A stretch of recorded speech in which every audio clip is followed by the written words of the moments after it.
నమస్కారం. వ్యూస్ ఛానల్కి స్వాగతం. అలాగే మీ అమ్మగారు అంటే కొంతమందికి ఇప్పుడు రఘురామయ్య గారిని కూడా ఈ తరం వాళ్ళకి మనం పరిచయం చేయాల్సిన అవసరం ఉంది. ఈ తరం వాళ్ళకి తెలియకపోవడానికి కూడా మనం తప్పు పట్టకూడదు. అలాగే అమ్మగారు నటించిన సినిమాలు కూడా కొన్ని 2-3 ఊరికి చెప్తే మాకు ఇప్పటి వాళ్ళ కోసం. సోమవార వ్రత మహత్యం, కుల గౌరవం, తర్వాత వేరే కొన్ని సినిమాలు ఉన్నాయండి. సో ఈ మంచి మనసుల్లోగా నేను పాటలో కనిపిస్తారా? మామ మామ పాటలో లేదండి, తను మాయాబజార్ లో ఒక పాటలో ఉన్నారు. అంటే మదర్ స్టేజ్ మీద ఎక్కువగా చేస్తూ సినిమాల్లో తెలుగు సినిమాల్లో అంటే తనకు ఎంట్రీ వచ్చింది తెలుగు సినిమాల్లో. సో తెలుగు సినిమాల్లో కొన్నే చేశారు, ఎక్కువగా చేయలేదు. అయితే మమ్మీకి ఏమైందంటే మదర్కి తను కర్నూలు జిల్లా ఆదోని టౌన్ కాబట్టి అది మన కర్ణాటకకి బార్డర్ అవ్వటం వల్ల అక్కడ కన్నడ ఎక్కువ. ఇప్పుడు చిత్తూరుకి వెళ్తే మనకు ఇది తమిళ్ ఎక్కువగా ఉంటుంది.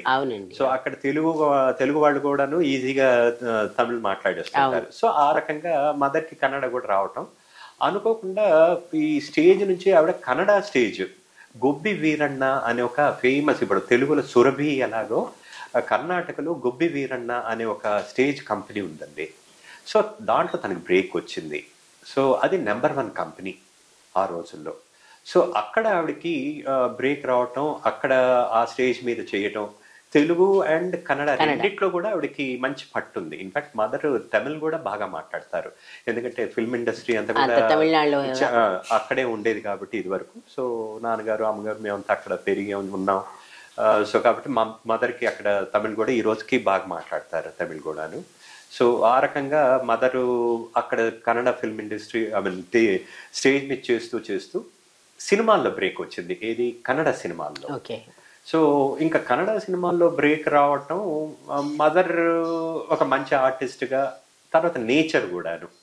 అంటే ఇప్పుడు ఎలా ఉంటుందంటే మనకు మన నేచర్ని బట్టి కూడా మనకు కొద్ది characters apart from our talent కొద్దిగా మనిషి ఇప్పుడు బాగా ఫ్రెండ్లీగా ఉండటం, తర్వాత కోఆపరేటివ్గా ఉండటం, ఇవన్నీ కూడా కొన్ని ప్లస్ పాయింట్స్ అవుతూ ఉంటాయి. సో మదర్కి కూడా నాకు తెలుసు, వాళ్ళు సినిమా ప్రొడ్యూసర్స్ మీకు బెంగళూరు నుంచి హైదరాబాద్కి ఫ్లైట్ టికెట్ ఇస్తా ఉంటే ఎందుకులే బాబు ఫ్లైట్, నేను ట్రైన్లో వెళ్ళిపోతాను ఇలాగా.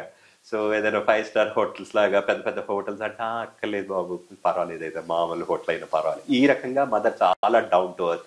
అంటే మా ఎంటైర్ ఫ్యామిలీలో ఉన్న ఒక కామన్ ఫీచర్ మాత్రం అందరు కూడా వీఆర్ డౌన్ టు ఎర్త్ అండి. అంటే మేబీ నాన్నగారు వల్ల లేకపోతే మా మదర్, అంటే వీళ్ళిద్దరు కూడాను చాలా సాధారణమైన ఫ్యామిలీస్ నుంచి వచ్చిన వాళ్ళు. సో వాళ్ళు కూడా మమ్మల్ని పెంచడం అలాగే పెంచారు. మేము కూడా ఈ రోజుకి అలాగే ఉన్నాం. సో తర్వాత మా పిల్లలు కూడాను, నా పిల్లలు, మా అక్కయ్య పిల్లలు, అక్కయ్య గారి గురించి కూడా మీరు నాన్నగారికి ఇద్దరేనా మీరు మీ అక్కయ్య? లేదు, నేను, అక్కయ్య, అన్నయ్య, తర్వాత తమ్ముడు, చెల్లెలు. అయితే ఇండస్ట్రీలోకి ఇటు టీవీలో కానీ సినిమాల్లోకి వచ్చింది మేమిద్దరం మాత్రమే. అది మీ తన గురించి కూడా చెప్పండి, అక్కయ్య గురించి. సో అందరికీ తెలిసిన నటి, తర్వాత అందరూ ఋతురాగాలు అనే సీరియల్ చూశారు. అది ఈ రోజు మనకు అంటే ఇంతకుముందు మాయాబజార్ గురించి చెప్పుకున్నట్టుగా మనకు తెలుగు టీవీ ఇండస్ట్రీలో ఒక సూపర్ డూపర్ సక్సెస్ సీరియల్ అంటే ఈ ఋతురాగాలు. ఆ ఋతురాగాలు సినిమా సీరియల్లో తను మోస్ట్ ఇంపార్టెంట్ క్యారెక్టర్. రూపాదేవి కదా ఆవిడ పేరు? అవునండి, రూపాదేవి. అయితే తను అంటే సీరియల్స్ లోకి రాకముందు తను సినిమాల్లో చేసింది. తన మొదటి సినిమా వచ్చేసి మన యు విశ్వేశ్వరరావు గారు ఉన్నారు కదా ఇది వరకు. సో వారు ఒక సిరీస్ లాగా చేశారు, మార్పు, తీర్పు, ఇలాంటి సినిమాలు. చాలా మంచి అంటే ఒక థాట్ ప్రొవోకింగ్ ఫిల్మ్స్ చేశారు ఆయన. సో దాంట్లో మార్పు అనే సినిమాలో అక్కయ్యని వారు ఇంట్రడ్యూస్ చేయడం జరిగింది. సో అలాగే అక్కయ్య అంటే మాకు యాక్చువల్లీ పి పుల్లయ్య గారు, శాంత్ కుమార్ గారు మాకు బంధువులు అవుతారు. సో బంధువులు అవటం వల్ల ఓ రోజు మా అక్కయ్య మా పెద్దనాన్నగారు పుల్లయ్య గారిని పిలుచుకురావడానికి ఎయిర్పోర్ట్కి వెళ్ళింది. మెడ్రాస్లో తను చదువుకుంటున్న రోజు ఎయిర్పోర్ట్కి వెళ్తే ఆ రోజు అదే ఫ్లైట్ లో విశ్వేశ్వరరావు గారు కూడా రావటం జరిగింది. అదే టైంలో వారు కూడాను కాస్టింగ్ ఎవరిని, దాంట్లో హీరోయిన్ క్యారెక్టర్ చాలా ఇంపార్టెంట్ క్యారెక్టర్. సో తను ఒక ఎడ్యుకేటెడ్ హీరోయిన్ అనమాట ఆ క్యారెక్టర్కి. సో సడన్ గా అక్కని చూడటం, తర్వాత పుల్లయ్య గారు పెద్దనాన్న గారు వారికి పరిచయం చేయించడం. తర్వాత ఇలా వీళ్ళు వస్తూ వస్తూ కార్లో డిస్కస్ చేసుకుంటే ఏంటో మనం ఏం చేస్తున్నావు అది ఇదంటే ఏం లేదండి నేను చదువుకుంటున్నాను, ఎంఏ చేస్తున్నాను, అయిపోయింది అనుకుంటాను ఆ టైంకి. సో ఇలాగ ఉన్నాను అంటే అయ్యో మా నేను ఒక సినిమా తీస్తున్నాను, నువ్వేమన్నా దీంట్లో ఇంట్రెస్టెడ్ అంటే సరే నా ఆలోచించి చెప్తానండి అని. సో తర్వాత ఆలోచించుకొని ఇంట్లో అంతతో కన్సల్ట్ చేసి సరే అని చెప్పి వారికి ఇన్ఫార్మ్ చేయటం, ఆ తర్వాత ఆ సినిమాలో యాక్ట్ చేయటం జరిగింది. సో ఇంకా అక్కడి నుంచి తన సినిమా జర్నీ స్టార్ట్ అయిందనమాట. అది అయ్యాక తను నాలాగెందరో అనే ఒక సినిమా చేసింది. అది అంటే కమర్షియల్ గా ఎంత పెద్ద హిట్ అయిందో నాకు పెద్దగా ఐడియా లేదు, ఫిలిం ఫీల్డ్ లో గుర్తింపు తెచ్చుకుంది. బట్ సినిమా మాత్రం చాలా మంచి సబ్జెక్ట్ గల సినిమా అనేది మాత్రం జనాల్లో ఒక ఆర్ట్ ఫిల్మ్ అనుకోండి, లేకపోతే ఒక thought provoking new generation film లాగా అది పేరు సంపాదించింది. చాలా మంచి సబ్జెక్ట్ అనమాట. అంటే ఒక సామాన్య కుటుంబంలో పెళ్లిళ్ళ గురించి, ఒక సామాన్య కుటుంబంలో తల్లిదండ్రులకి పిల్లలకి, అమ్మాయికి ఎస్పెషల్లీ పెళ్లి చేయాలంటే ఎంత ఇబ్బంది పడతారు, దానికి ఉన్న కష్టాలు ఏంటి అనే ఒక మంచి స్టోరీ తీసుకొని ఈరంకి శర్మ గారు అనే డైరెక్టర్, ఆయన మన బాలచందర్ గారికి అసోసియేట్ గా చేసేవారు అనమాట. ఆయన ఎక్కువగా ఇలాంటి సినిమాలే తీశారు. అవునండి, అంటే గురువు గారు మరి అన్ని అలాంటి సినిమాలు చేశారు. ఆయన బాలచందర్ గారు అన్ని కూడాను మనకి ఏ సినిమా ముట్టుకున్నా ఏ చూసినా కూడాను middle class plus subject wise అండి. సబ్జెక్ట్ ఏవి కమర్షియల్ కాదు, ఏ తీసుకున్నా కూడాను మనల్ని ఆలోచింపజేసే స్టోరీలు ఆయనవి, బాలచందర్ గారివి. సో కాబట్టి ఆయన శిష్యుడు కాబట్టి, ఆయన దగ్గర అసోసియేట్ గా పనిచేశారు కాబట్టి ఆయన ఇన్ఫ్లుయెన్స్ ఈయన మీద కూడా ఉంది. సో ఈయన కూడా చక్కటి సబ్జెక్ట్ తీసుకొని చేయటం, అందులో మన నారాయణరావు గారు, తాను, పల్లవి, వీళ్ళందరూ, భానుచందర్, ఇన్ఫ్యాక్ట్ భానుచందర్ కూడాను చేయటం, చాలా మంచి సబ్జెక్ట్ చేశారు. సో ఈ సినిమా ద్వారా అసలు ఆ సినిమాకి కూడాను నంది అవార్డు వచ్చింది. నంది అవార్డు ప్లస్ అక్కయ్యకి తన ఫస్ట్ నంది అవార్డు ఈ సినిమా ద్వారానే వచ్చింది, బెస్ట్ హీరోయిన్ గా.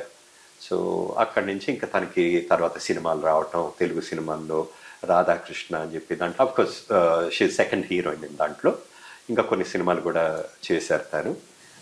తర్వాత ఇది చేస్తున్నప్పుడు తనకి తమిళ్లో ఒక సినిమా సూపర్ డూపర్ సక్సెస్ అయిన ఒక సినిమా తనకి బ్రేక్ వచ్చిందనమాట.